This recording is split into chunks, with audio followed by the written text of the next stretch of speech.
Mapagpalang araw po sa inyong lahat. Welcome to DJ Sean Stories. Turn on your notification bell, like and subscribe para sa crime stories araw-araw. Ang kwento natin ngayon ay tungkol sa mga online seller na agad na nagwakas ang kani-kanilang mga buhay sa hindi katanggap-tanggap na mga paraan. Kamakailan nga lamang, trending at viral ang kwento ng isang online seller na natagpuang wala ng buhay sa kanyang sariling bahay sa Davao. Ang babaeng biktima ay kinilalang si Shine Angko Gelangarin, 26 years old o mas kilala bilang Shine. August 29, 1998 nang ipinanganak si Shine sa Davao del Norte at mayroon siyang dalawang mga kapatid. Mula 2016 hanggang 2019, nag-aral si Shine sa San Pedro College sa Davao City. Mahilig sa pusa, fashionista at isang online seller si Shine. Kasama nga sa mga tinda ni Shine ay mga damit, branded na bags, branded na kumot, shades, swimsuit, shorts at mga gadget. Pinagsasabay naman ni Shine ang pagiging online seller at pagiging isang ina sa kanyang anak na babae. Mahilig din si Shine na mamasyal sa iba't ibang mga lugar. Bukod sa pagiging masipag na online seller, si Shine ay may mabuting puso para sa ibang tao. December 20, 2022 na nagpunta si Shine sa isang community at nagbigay ng makakain ng mga tao sa lugar na ito. December 25 naman, araw ng Pasko, nang namigay si Shine ng mga regalo sa mga nakatira sa kalsada para kahit papano ay sumaya ang kanilang araw sa araw ng Pasko. Kung pagbabasihan naman ang mga social media account ng dalaga, makikita dito na mayroong manliligaw ang babae. July 9, 2025 nga nang pinost ni Shine ang isang delivery ng bulaklak sa kanya. Sa post nga ng dalaga, nagpapasalamat siya sa kanyang maliligaw dahil sa magandang trato ng lalaki sa kanya. July 12, 2025 naman nang muling nagpost si Shine nang may natagap siyang bulaklak at pagkain kasama ang isang sulat. Sa comment naman, sinabi na BFF o best friend forever lamang ni Shine ang lalaking nagpadala ng mga regalo sa kanya. Masasabi nga na labis na appreciate ni Shine ang binigay ng kanyang matalik na kaibigang lalaki. Subalit walang mag-aakala na yun pala ang hulong beses na makakatanggap pa ang dalaga ng mga regalo. Sapagkat July 16, 2025, binaril si Shine ng isang lalaki at agad siyang binawian ng buhay. Ayon sa mga pulis, alas 3 ng madaling araw ng July 16, may tumawag sa kanilang concerned citizen na nakarinig umano ng mga sunod-sunod na putok ng mga baril. Mabilis namang rumesponde ang mga pulis sa barangay Mandoon, Tagum City. At pagdating nga nila sa lugar, dito na dinatna ng mga pulis ang isang babae. Ang babae ay nakadapa at nagtamo ng tama ng mga baril. Nakausap din ng mga otoridad ang ilang witness sa nangyaring krimen. Sinabi ng mga witness na napakalakas umano ng katok ng sospek sa kwarto ng biktima na nasa ikalawang palapag ng apartment. Pinagbuksan naman ng biktima ang lalaking kumakatok. Narinig din ng mga witness na nagkaroon ng mainit na pagtatalo si Shine at ang sospek na bumaril sa kanya. Ayon pa sa mga kapitbahay ng biktima, gusto ng sospek na pumasok sa apartment ni Shine pero hindi siya pinapasok ng babae. Ayon pa sa kapitbahay ni Shine, narinig niya ang babae na nagsalita at sinabing, "Bakit ka magsiselos kung hindi naman tayo magkarelasyon?" Pagkatapos noon, dito na nga raw nagbanta ang sospek na papatayin ang biktima. Pagkatapos ay dito na rin narinig ng mga kapitbahay ni Shine ang sunod-sunod na putok ng mga baril. Agad naman tumakas ang sospek na nakilala lamang alias Roy sakay ng isang kotse. Napag-alaman din ng mga otoridad na mag-isa pa lang nangungupahan ang biktima sa apartment na kanyang tinutuluyan. At kinagabihan nga ng krimen, nagkataon naman na may dalawang kasamang lalaki si Shine at sila ay nagiinuman nang mangyari ang insidente. Sa inisyal nga na investigasyon, 3 tama ng bala sa likod ang tinamo ng biktima kaya agad siyang binawian ng buhay. Isinugod pa sa ospital ang biktima subalit agad din siyang idineklarang wala ng buhay. Ayon pa sa mga balita, si Shine ay anak ng presidente ng Tagum City Chamber of Commerce. Wala namang sinayang na oras ang mga pulis at agad silang nagkasa ng manhunt operation. At matapos nga ang 9 na oras mula nang nasawi si Shine, naaresto kaagad ang suspect sa nangyaring krimen. Natunto ng mga pulis ang lalaking pumatay kay Shine at siya ay kinilalang si Georgette Gloria, 49 years old na naka-check-in sa isang inn sa Panabo City para magtago.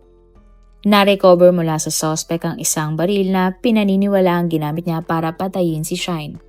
Bukod doon, nakuha din mula kay Jobit ang 3 sachet ng hinihinalang ipinagbabawal na mga gamot. At nang nakausap nga ng mga pulis ang suspect, tila wala ito sa sarili at walang ibinigay na maayos na salaysay hinggil sa nangyaring krimen. Wala din nabanggit si Georgette kung may relasyon ba siya kay Shine o wala. Subalit na pag-alaman naman ng mga otoridad na may asawa at anak na ang suspect. Dinala si Georgette sa police station habang inaantay ang kanyang inquest proceedings. Agad naman kumalat online ang nangyari kay Shine. Marami sa nakakakilala sa biktima ay nagbigay ng kanilang pakikiramay para sa pamilya ni Shine. Wala namang naging pahayag ang pamilya ng biktima hinggil sa nangyaring krimen. Hindi naman maiwasan ng mga netizens na matakot dahil last week lamang ay isang madugong krimen ang nangyari sa Tagum City. Pinagkaisan kasing patayin ng mga minor de edad ang isang estudyante sa sarili niyang bahay. At sa nangyaring ang krimen na ito sa online seller, teorya nga ng mga pulis, crime of passion ang nangyari at selos ang ugat sa nangyaring pagbatay kay Shine. Malakas umano ang posibilidad na nagselos si Georgette kaya niya nagawa ang krimen. At nang medyo maayos na nga ang lagay ni Georgette at pwede na siyang kausapin ng maayos, sinabi ng suspect sa mga pulis na hindi siya nagsisisi na pinatay niya si Shine. Ayon kay Georgette, siya ay prinenubok ni Shine kaya nauwi ang lahat sa pamamaril sa kanya ng biktima. At nang tinanong si Georgette kung ano ba ang koneksyon niya kay Shine, sinabi ng suspect na siya ay sponsor ni Shine. Sinabi pa ni Georgette na binibigyan niya si Shine ng financial assistance at iba't ibang material na bagay.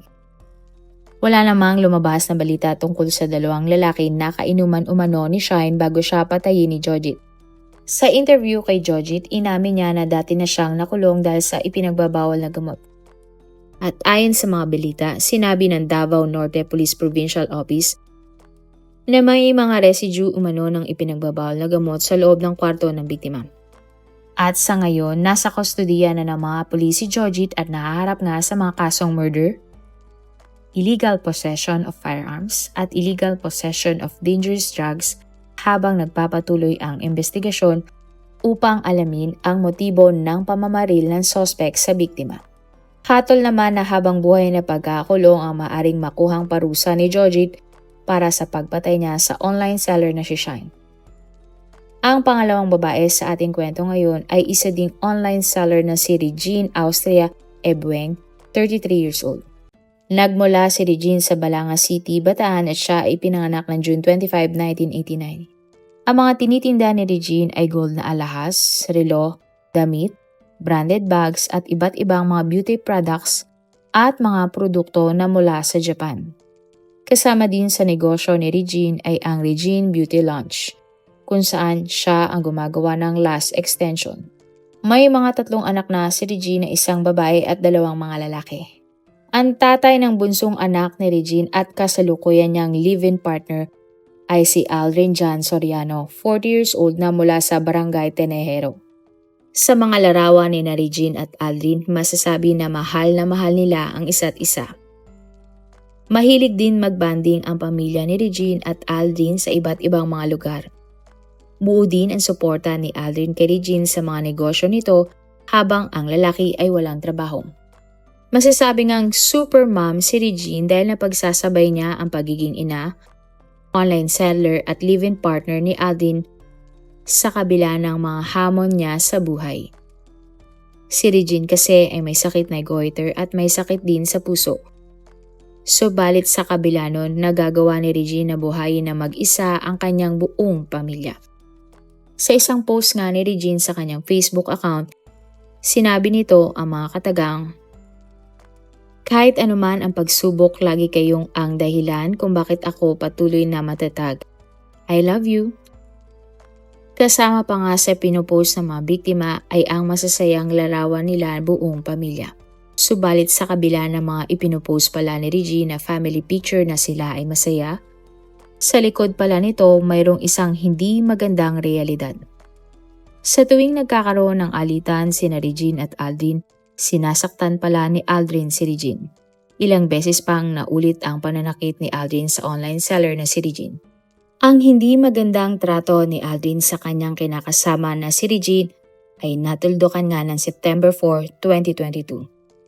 Nang araw na ito, nakatanggap ng tawag ang nanay ni Regine na si Regina mula sa panganay na anak ng online seller. Sa tawag, umiiyak na sinabi ng anak ni Regine sa kanyang lola ang masamang nangyari sa kanyang nanay.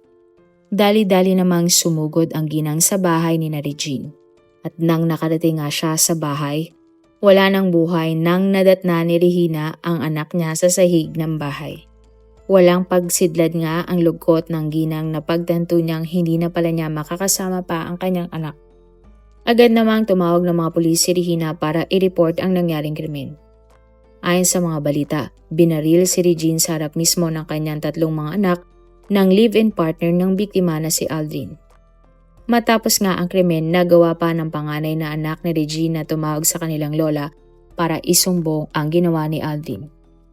Mabilis naman tumakas si Aldrin at dinala niya ang 3 taong gulang na anak nila ni Regine. Si Aldrin ay tumakas sa nga ng asul na kotse. Sa isang panayam sa nanay ng biktima, sinabi ni Regina na alam niyang madalas sakta ni Aldrin ang kanyang anak. At lalo pang nagbago ang ugali ni Arlene nang nakalaya ang kapatid nito na lalaki mula sa kulungan.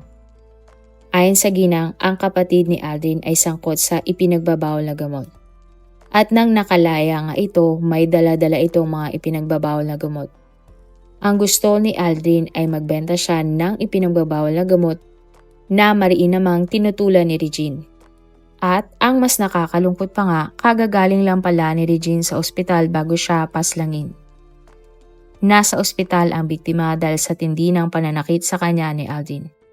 Sinabi ng nanay ng biktima na sobrang tindi nga ng mga pinsalang tinamo ni Regine nang araw na saktan siya ng kanyang live-in partner. Pero ayaw daw dalhin si Regine ni Aldrin sa ospital. Mabuti na lamang at nakaya pa ni Regine na tawagan ang kanyang nanay kaya ang ginang na ang nagsugot sa ospital sa kanyang anak.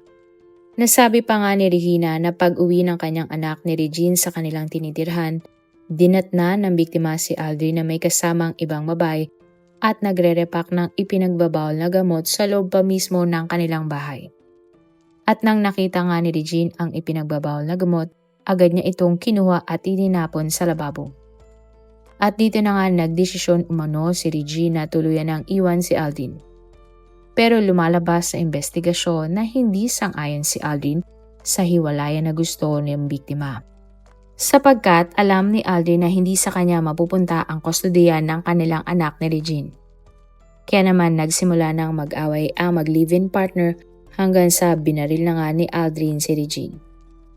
Masakit nga para sa ginang na si Regina ang sinapit ng kanyang pinakamamahal na anak. Sapagkat lahat ay kanyang ginawa para mabuhay lamang si Regine pero papatayin lang pala siya ni Aldrin. Ayon pa kay Regina, napakamabuting nanay ng biktima kaya hindi nararapat sa online seller ang kanyang sinapit. Matagal na din pala ang plano ni Regina na iwan si Aldrin dahil ito nga ay nananakit. Sinabi pa ng ginang na labis ang trauma ng dalawang mga anak na naiwan ng biktima sa kanilang nakitang krimen. Narinig pa nga ni Regina na nag-uusap ang mga anak ng biktima. Tinanong umano ng isa sa mga anak ng biktima ang kanyang kapatid kung ano ang gusto nilang gawin sa tinatawag nilang daddy na si Aldrin. Kung ito ba ay kanilang papatayin o ipakukulong. Sumagot naman ang bunsong anak ni Regina at sinabing patayin. Kaya naman para sa ginang na si Regina, doble dagok ang sakit ng nararamdaman nang narinig niya na ganon ang pag-uusap ng kanyang mga apo. Minsan din daw ay bigla na lamang umiiyak ang magkapatid habang nakahiga sa kama. Palaisipan naman kung paano nagkaroon ng baril ang suspect na si Aldrin. At dahil nga sa mga salaysay ng mga witness na anak ni Regine, itinuring ng mga otoridad si Aldrin na pangunahing suspect sa pagkamatay ni Regine. Ang mga kapwa online seller naman ni Regine ay nagpost tungkol sa sinapit ng online seller. Nanawagan nga din sila sa makakakita kay Aldrin at sa kotse nito na huling namataan sa Bulacan ay ipagbigay alam sa mga otoridad. Agad namang tinugis ng mga pulis si Aldrin sa Tondo, Maynila, kung saan may kilalang kamag-anak ang suspect na si Aldrin. At October 22, 2022, makalipas ang higit isang buwan, nagkaroon nga ng usad ang kaso ni Regine. Ayon sa mga balita, sinasabi na isinuko si Aldrin ng kanyang mga magulang sa mga pulis para nga sa krimen na ginawa nito. Dinala naman agad si Aldrin sa Balanga City Police kung saan siya kinasuhan ng murder at agad na ikinulong. Wala namang lumabas na balita kung nahatulan ba si Aldrin o hindi dahil sa ginawa niyang krimen. Habang buhay nga nahatol ang maaring parusang matanggap ni Aldrin para sa pagpatay niya sa online seller na si Regine. Marami pong salamat sa inyong panonood. Meron ba kayong mga kwento na gusto nyong i-share sa ating mga manonood? O kung may personal po kayong kwento na gusto nyong i-feature sa ating channel, i-comment down below nyo lang ang inyong mga suggestions. Para naman po sa dagdag kalaman, i-subscribe nyo din po at i-follow ang ating iba pang YouTube channel katulad ng Tagalog Facts and Mysteries by DJ Sean at Manila Boy Wonder Philippines. Marami pong salamat sa pagsuporta nyo sa aming mga channel. God bless everyone!